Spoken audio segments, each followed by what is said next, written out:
এরশাদ সাহেব খারাপ লোক ছিল বা ভালো ছিল ওইটা আমি মূল্যায়ন করতে চাই না, দেশের পক্ষে তো কাজ করছে। এই লোক 9 বছর জেল, 9 বছর ক্ষমতা, 10 বছর জেল, 1 বছর বেশি খাচ্ছে জেল। এ হচ্ছে জাতির পক্ষ থেকে তাকে প্রতিদান, জাতির পক্ষ থেকে এইরকম ঘাগু নেতারা রাজনীতি করে বাংলাদেশে সুবিধা করতে পারে নাই। আর কোথায় ছাতার ছাত্র দল নামছে। দেশ স্বাধীন আন্দোলন এক জিনিস, দেশ চালানো আরেক জিনিস।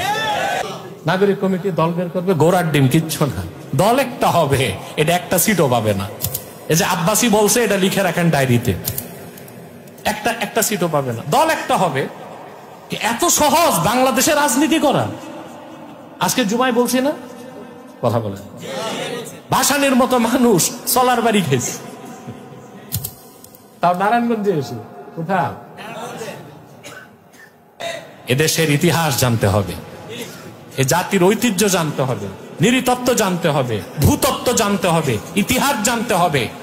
এদেশের মানুষের ইনার ভয়েস, মনের ভিতর কি বলে তারা, ওইটা বুঝতে হবে। ওইটা বুঝার মতো কান লাগবে। এগুলো যেগুলো জেনজেট কি বলে, এগুলো তো এখনো না বলে। এগুলো কি মানুষের ইনার ভয়েস বুঝবে নাকি? সে যাই হোক, ওরা রাজনীতি করে করুক, ওরা দেশকে উল্টাপাল্টা করবে, দেখি আমরা কতটুকু আগাইতে পারি, কিন্তু আমরা দেশের কল্যাণ চাই।